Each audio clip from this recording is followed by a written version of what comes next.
Well, I've been thinking for a while, Mike, about maybe what could come next. I've been at this a long time. I've loved every single minute of it. A lot of challenges, but so many good moments, so many great years, great teams. And I think in a leadership journey, if you really are being honest with yourself, you know kind of when it's time. I want to get some time back to reinvest in some of the people that matter to me most and some of the things that matter to me most. And then I'm going to recalibrate and think about what's next. I think there's another chapter. I think I can have impact, and I'll be thoughtful about what that is. And I'm just really blessed to have had the dream job for really the last 22 plus years, and working for the Twins has been an absolute privilege. It was never a right. It was never work. And I'm really proud of what we accomplished here over a long period of time. Does the sale enter into this at all in terms of the way you guys are restructuring it? No, in fact, the first discussion we had about succession planning was 2.5 years ago. I met with Jim Polad, and the only thing that I didn't anticipate in the succession planning process is along the way the Polads would announce they're going to explore a sale. So it really is not tied in any way. Completely my decision to follow through on succession planning, and I think Derek Falvey is going to be a tremendous leader of this organization, and I'm hopeful if the Polads do choose to sell, that a new owner will see him as that and maintain that stability and continuity through the sale. What would you tell him, knowing that the new responsibilities he's going to take on? Good luck. No, Derek knows this organization well. When he came here from Cleveland, he saw that it was different in the sense that, one of the things that Terry Ryan and I really had alignment on was this is one organization. There isn't a dividing line between baseball and business. That was different for Derek, and Derek has been part of our business decision making for 8 years. There isn't a major decision we've made on the business side that Derek hasn't been briefed on and had a chance to weigh in on, and vice versa. So this will come naturally to him. The leaders that he'll inherit will come naturally. He's going to do it differently. He's such an unbelievably curious person. He's a high-level thinker. He's such an empathetic leader that I think he'll be great. And I'm really proud of him, and I'm excited to see where he's going to take this franchise. About a month ago or so, you had told Vanita Sakar and CCO Radio News that you weren't going anywhere. What kind of changed? I'm not going anywhere. Well, I'm just moving into a different role. And I think that's an important part of today's announcement is we have some work to do. Obviously, we're in the middle of a sale process. I'll play a very significant lead role on that. That's going to take up more of my time. We also have a variety of other projects that are really important to our franchise and to our fans that I'm going to stay very involved in over the next several months. So I'm probably going to turn over the president role in early 25, but I'll still be at the ballpark and I'll still be very involved. If you look at the way this has gone for you and all the success you've had here, what do you look back and say, you know what, we nailed that? Well, there would be a lot of things I would say that was true more often than not. But I think the ballpark would be number one. Everything that went into that. People forget that it took us 10 years to figure out a way to not just build a ballpark, but really ensure the Major League Baseball stays in this market for the next generation of fans. And then from the day that the ballpark got approved at the legislature in May of 2006 to the day it opened in April 2010, that was a whirlwind time frame. But I remember it very fondly around everything that went into the details and the design of this park. Target Field to this day is rated one of the great ballparks in America. Anybody who visits ballparks around the country knows that. And I'm really proud of that. We have work to do to keep it that way, and that's one of the projects I'll be working on. But I think people are proud of this ballpark year in and year out. I think our fans are proud of this ballpark, and that would be probably at the top of the list.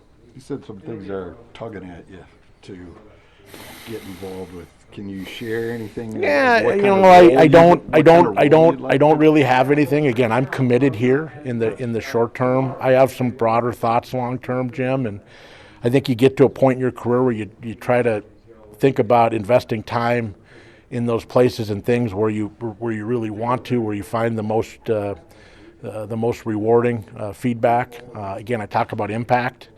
I'd like to think I impacted a lot of our people here over time. That matters, their growth, their development, who they are as people, who they are as leaders. I think Derek Falvey, I'm hoping, is one of those. But at the end of the day, there will be a time for that next chapter. I'm just not there yet. I need a few rounds of golf between now and then. It seems like the way you handled this job is that the fans were number one. You always seem to really, try to appease them and listen to them. You had the Twitter handle. You put yourself out where a lot of other management or people in your position wouldn't stick an arm in there, but you let them gnaw on it when they felt like it and praised you when they did. Why was that so important to how you felt the job should be done? Because I subscribe to both accountability and accessibility as being trademarks that are central to leadership. And, that was always important to me, to never run from any of that and to be a face of the franchise. It was easy to stand in this room and do interviews when we were pouring champagne. It was less easy to be out there talking about why people couldn't watch the game tonight. But I did them both. And, that came with the territory. It was part of the job. I appreciate that. Maybe you appreciated that, but I just viewed it as day in and day out. It's what being a good leader is. And if you were going to be the president of the Twins, you couldn't just take the good. You had to also handle some of the challenges. And again, we had challenges like every company, but there were a lot more good things that happened over the years than bad. What do you see with this future? Because you're for sale, the White Sox are for sale, this baseball, the money that's disappearing, it's going to make these franchises more tougher to manage. I mean, overall, I'm talking Major League Baseball, not just the Twins, but it seems like there's a reckoning coming to the sport. Do you see that? Yeah, I think there are certainly headwinds, Jim, and these jobs are more difficult today than they were 5 years ago or 10 years ago, or God forbid, 20 years ago. But I'm bullish on baseball. I'm bullish on the industry as a whole, and I don't buy the notion that we're in trouble or that there's a reckoning. I think there's changes that will continue to manifest themselves, and that's going to be important, but I really feel strongly about that, and I'm really bullish on the future of the Twins. So this decision for me is not reflective of any of that. It's just more my personal timing and desiring to maybe have a little time back, maybe more than anything else. So Dave, what's the plan then as far as this goes? To be like basically full-time through the end of the year, obviously, and then peel back a little bit, or it sounds like it's a lot of projects still. Yeah, remember, Derek and I have a transition plan to focus on, and I'll still be the president, CEO of the Twins until we get to a point where we have finalized that. It's going to be in the first quarter of next year. So I told Derek today maybe we'll have an official baton handing off in spring training sometime. I don't know what that definition is. Until that, Judd, it's status quo. No, there is no change. I think where the change will come is once Derek has officially assumed the leadership role as the president, and you'll know that. We'll let you know. Then I'll step back and be more of an advisor, whether I'm in the office every day or I don't know that matters as much as that I'm available to Joe and to Derek and to the organization. And then I'll be working on a variety of other projects. I'm not sure where we'll be in the sales process at that point. Right. But that's, we're going to try to have a very smooth, kind of very transparent transition. Do you remain a point man on the sale until it's done, or what's that process? Yeah, I've been asked by the Pohlad family to play a leadership role on it, representing the club. So that is expected to continue through the entirety of the process. So with all these changes that have been happening in the off-season, fans might have questions. What would you tell them about the future of the organization? That it's bright, that we have a really good baseball team, and Derek Falvey and Jeremy Zoll are going to do everything they can to make that team better going into spring training next year, and I'm optimistic about that, and that we continue to be really dedicated to trying to make this a great ballpark and to shape the experience at Target Field in a lot of positive ways. And I'm really excited about some of the things that we're working on for 2025 and beyond. And when you think back on your legacy, I know you mentioned, of course, getting the stadium built. What do you think that fans will remember about your legacy? What do you want fans to remember? I hope that they always felt like I gave it my best. That I always showed up every day and tried to do the best for the Twins. We worked really hard on our community engagement, and really proud of the fact that we were enhanced that. Really proud of the fact that the history of our franchise is alive and well, part of our franchise every single day, and that alumni involvement is really critical. I hope that perhaps they would say that the Target Field experience is accessible to all. Some of the things we've done around sustainability, some of the things we've done around accessibility. I think those are all little things that maybe are details, but over time have kind of added up to be things that I'm really, really proud of. Hey Dave, you used to climb the back of your parents' town and country wagon and ride up to North Dakota to watch the Yankees play. That was a Plymouth station wagon. It wasn't a town and country. It was green with the faux wood. See Mantle. Yeah, exactly. And you went from being an intern out, you ran a pro shop, and you ended up being president. I mean, what's the journey been like? Dream come true, Lavelle. I mean, obviously there were a lot of different really special memories and people. None of that happens without people, maybe seeing something in me and giving me opportunity. It doesn't, I wouldn't be here today if it wasn't for Jerry Bell. Wouldn't be here today if it wasn't for Carl Pohlad. Wouldn't be here today if it wasn't for Terry Ryan. And ultimately Jim Pohlad, another huge, force in my journey. So I was thrust in a leadership role pretty early in my Twins career and had a chance to lead this organization. I always, never took it for granted, Lavelle. Felt it was an honor and just tried to do the best we could every day. And again, it's, there's a lot of things I think we can look back on and be proud of. Man in Twins baseball history. that is, I am just waking up today and trying to do the job I was trying to do yesterday. The best part about this is the partnership I've had with Dave over the last 8 years. When I first interviewed here, he was the first person I met with the Twins. He was the one who walked me over to the Pohlad offices to start the interview process with a kid from Cleveland who wasn't sure what was going to happen thereafter. And from that day until the day I was hired and up until today, and I know for the years to come, the thing that's been so clear to me is how much he's cared about me personally and my growth, my development, and ultimately how that impacted our organization. And I think when he brought this to the table, and I know he had brought it to the Pohlads earlier than he brought it to me, when he talked about the reasons why, and why this was the right time for him personally, and why he felt I was in a position, if I so chose, to consider this and to move forward with it, it was pretty clear to me that this was a very thoughtful exercise on his end, and something that I was humbled by and honored to take on, because his legacy and what he's meant to this organization, you really can't articulate. And so I'm hopeful that during this period of time that we're transitioning and tracking through the next number of months, that I can be what I hope he sees in me in terms of the ability to take on some of the tasks that he's led. It's two big jobs. I mean, your normal job is Yeah. tough one. Yeah, no doubt. It's all about the team and the people you have around you. And that's been true for Dave, too, certainly in his space. I feel very blessed that we have an organization underneath the hood here that is exceptionally well run, exceptionally well built. I've been fortunate over the last 8 years to have built that on the baseball side and been a part of watching guys like Jeremy and others across our baseball operation grow and develop. But I've also been able to see, many people in my current role don't spend a lot of time on the business side. They spend a lot of time focused on baseball.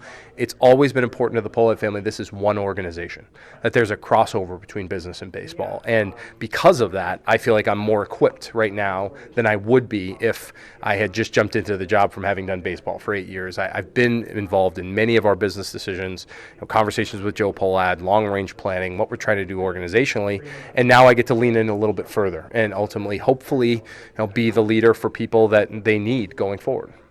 With the team on the market, does this put you in a holding pattern till new ownership arrives, or how do you approach this road that really doesn't have any highway signs on it. Yeah, right now, as I sit here, and this is what I've been told by the poll ads, and I continue to work for the poll ads right now, is that to do business as usual, to build the best team we can, to make the best decisions that we can organizationally.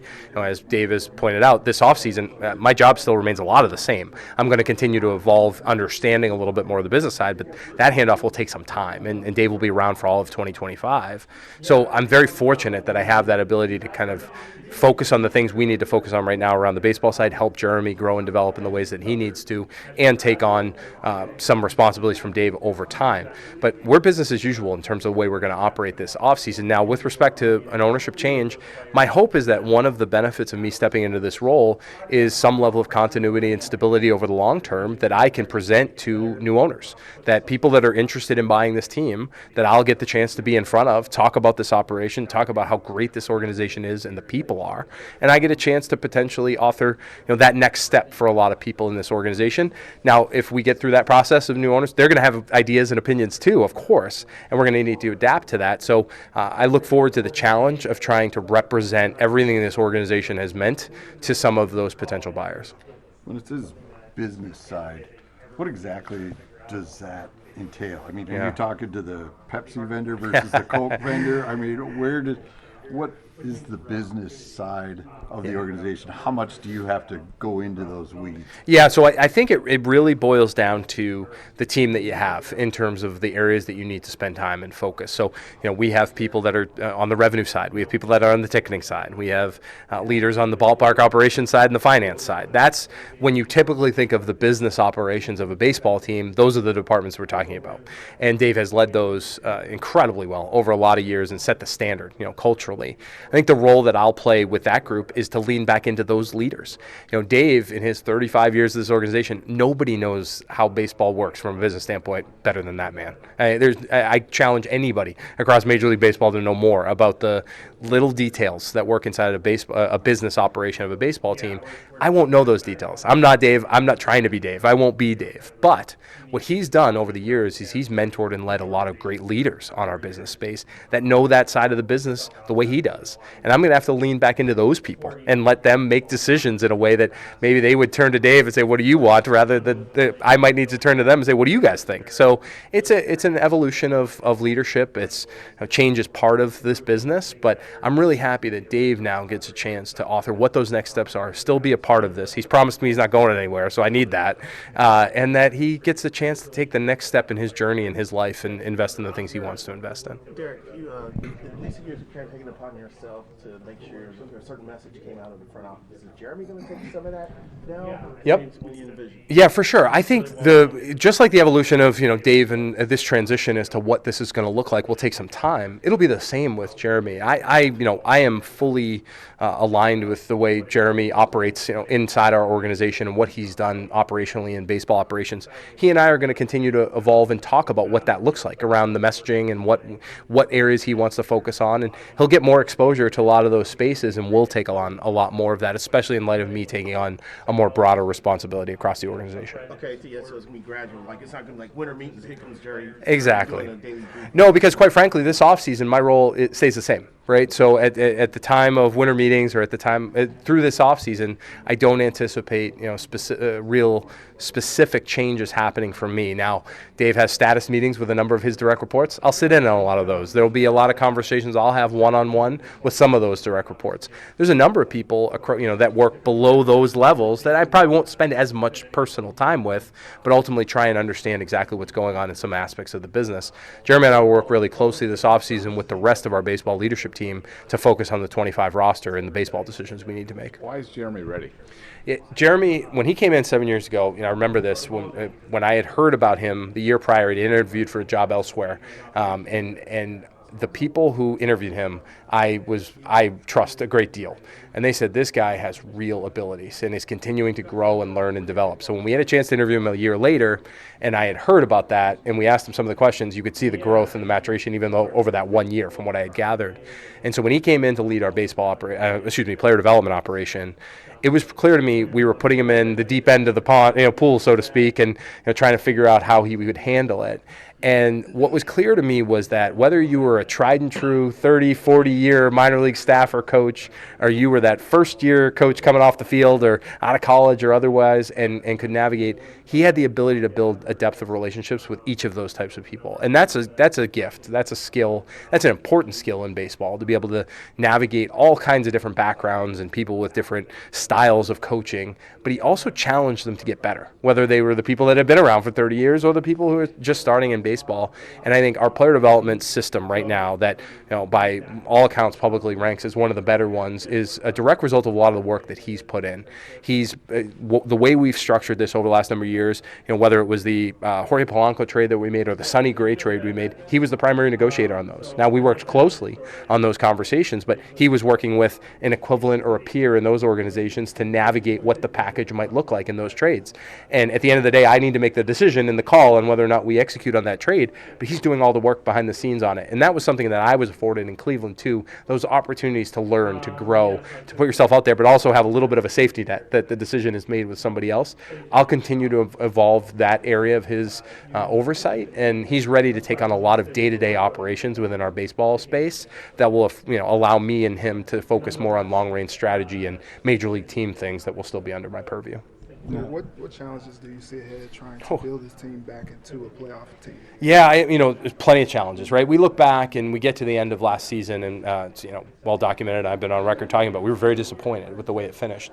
And with a month to go, we've very much looked at it and thought we were in a much better place.